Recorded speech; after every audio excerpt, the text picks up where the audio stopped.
Listen to stories, appreciate idioms. Hello, everyone. Welcome to Encountering Idioms. I'm 子曰. Today, the idiom we are going to encounter is 草船借箭. Let's break it down and read it slowly. 草船借箭，草船借箭，草船借箭。The literal meaning of 草船借箭 is to borrow arrows from others by using a boat made of grass. It is now used to metaphorically describe using one's intelligence to achieve their own goals by relying on the manpower or financial resources of others. The idiom 草船借箭 first appeared in the book, The Romance of the Three Kingdoms, by Luo Guanzhong during the Ming Dynasty. The original text states, 用奇谋孔明借箭，献秘计黄盖受刑。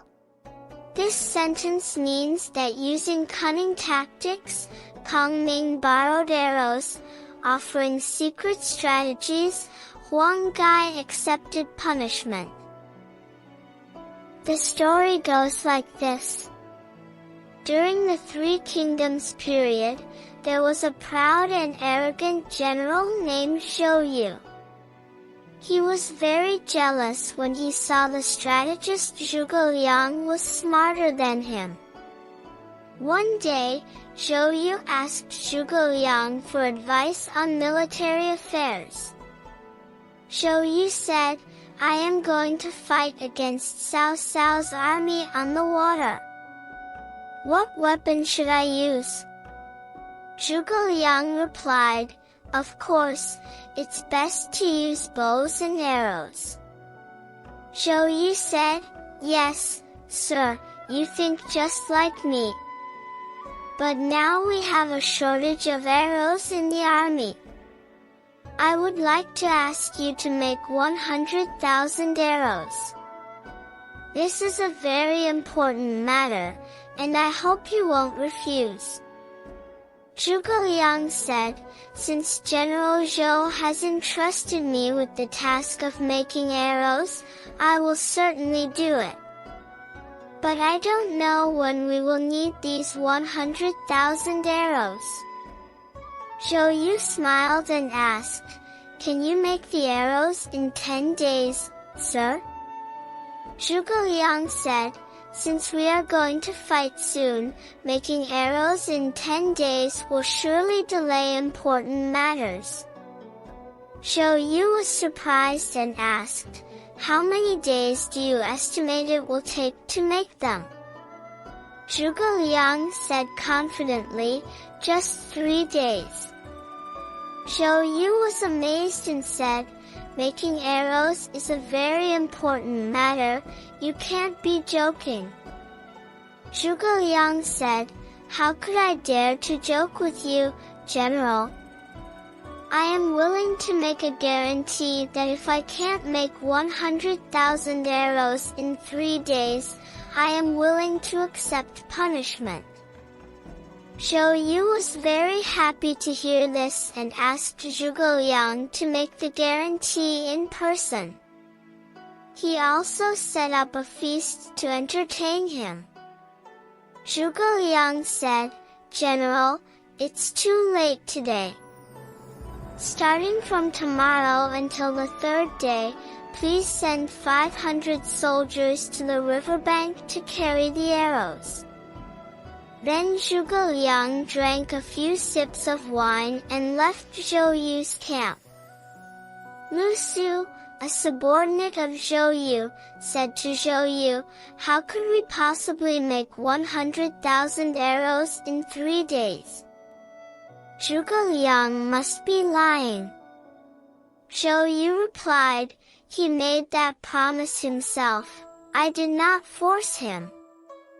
Since Zhuge Liang is so arrogant, I will order the army to intentionally delay giving him the materials to make the arrows. Once he fails to produce the 100,000 arrows on time, I will punish him and put an end to his arrogance. Go to Zhuge Liang's camp and find out his plans, then come back and report to me." So, Lu Su went to see Zhuge Liang. Zhuge Liang said, "I need to make 100,000 arrows within 3 days. Please help me, Lu Su." Lu Su said, "You made that promise yourself. How can I help you?" Zhuge Liang said, "Please help me borrow 20 ships, each with 30 soldiers on board. Then cover the ships with green cloth and place over 1,000 straw targets on each side of the ships. I have my own plan. I guarantee that I will have 100,000 arrows by the 3rd day. But please don't tell Zhou Yu about this, he will surely try to stop me."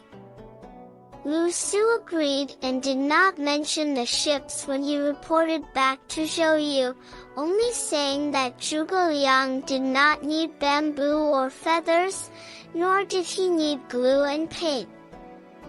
This puzzled Zhou Yu, who said to himself, "I wonder what Zhuge Liang will do on the 3rd day." Lu Su secretly arranged for 20 fast ships, each with 30 soldiers, and set up the green cloth and straw targets as instructed by Zhuge Liang. On the 1st and 2nd day, nothing happened. Zhuge Liang remained in his tent and gave no orders. It was not until the morning of the 3rd day that Zhuge Liang secretly invited Lu Su onto one of the ships. Lu Su asked, "Why did you ask me to come here?" Zhuge Liang replied, "To come and get the arrows with me." Lu Su was surprised and asked, "Where are we going to get the arrows?" Zhuge Liang said, "Don't ask, you'll find out when we get there." Zhuge Liang then ordered the 20 ships to be tied together with ropes and sailed towards Cao Cao's camp. At this moment, the sky became foggy, and the river surface became blurry. It was still not fully light out. The boats gradually approached Cao Cao's water fortress. Zhuge Liang ordered the boats to line up in a single file and instructed the soldiers on board to beat the drums and shout loudly. Lu Su was surprised and asked, "What if Cao Cao's army comes out while we are doing this?" Zhuge Liang laughed and said, "With such thick fog, Cao Cao will not dare to send out troops. We can just drink and wait until it gets light to return." Cao Cao heard the drumming and shouting from his camp, so he ordered, "The fog on the river is heavy, and the enemy suddenly attacks. We cannot see clearly, so don't move easily." He commanded the archers to shoot arrows towards the boats and prevent them from approaching. He sent 10,000 archers to shoot arrows towards the river. The arrows flew towards the river like rain. After a while, Zhuge Liang ordered the boats to turn around and face Cao Cao's camp on the other side. He told the soldiers to continue beating the drums and shouting, forcing Cao Cao's archers to keep shooting arrows towards the river. As the day gradually lightened, the fog had not completely dissipated. At this time, the grass targets on both sides of 20 fast boats were already filled with arrows. Zhuge Liang ordered the soldiers to shout together, "Thank you, Prime Minister Cao, for the arrows." Then the 20 fast boats sailed back to their own camp. Cao realized he had been tricked and sent out boats to chase Zhuge Liang. However, due to the influence of the wind, Zhuge Liang's boats had already returned to their own camp. When these fast boats docked, 500 soldiers sent by Zhou Yu arrived at the riverside, ready to move the arrows. They were surprised to find the 20 grass boats filled with arrows. They took the arrows off the boats and counted them, and indeed found over 100,000 arrows. Lu Su saw all this and reported back to Zhou Yu, detailing Zhuge Liang's plan to borrow arrows with the grass boats.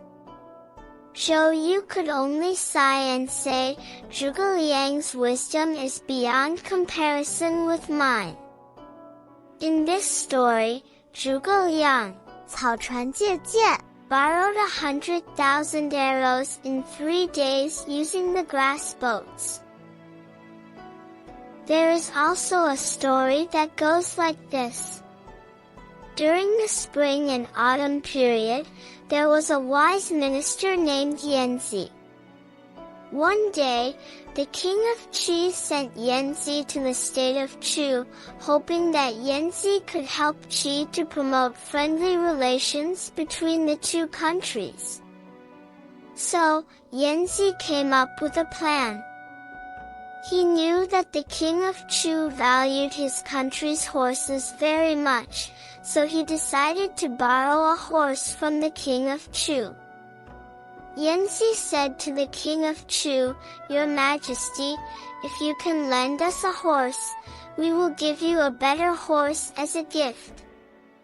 The king of Chu was very happy to hear this and lent a horse to Qi. Yanzi then selected a good horse from Chu and brought it back to the king of Qi. He convinced the king of Qi to send the horse back to Chu as a gift. The king of Chu was very happy to receive the gift and decided to maintain a friendly relationship with Qi forever. In this story, Yanzi used a borrowed horse to improve the relationship between Qi and Chu, which is a kind of strategy similar to 草船借箭 These are the 2 stories. Next, let's review the idiom we encountered today. 草船借箭草船借箭 Finally, let's use 草船借箭 to make a sentence. 这个团队在危机中采取了草船借箭的策略，成功地化解了危机。这个团队在危机中采取了草船借箭的策略，成功地化解了危机。That's all for today's Encountering Idioms. If you like it, please like and subscribe. See you next time.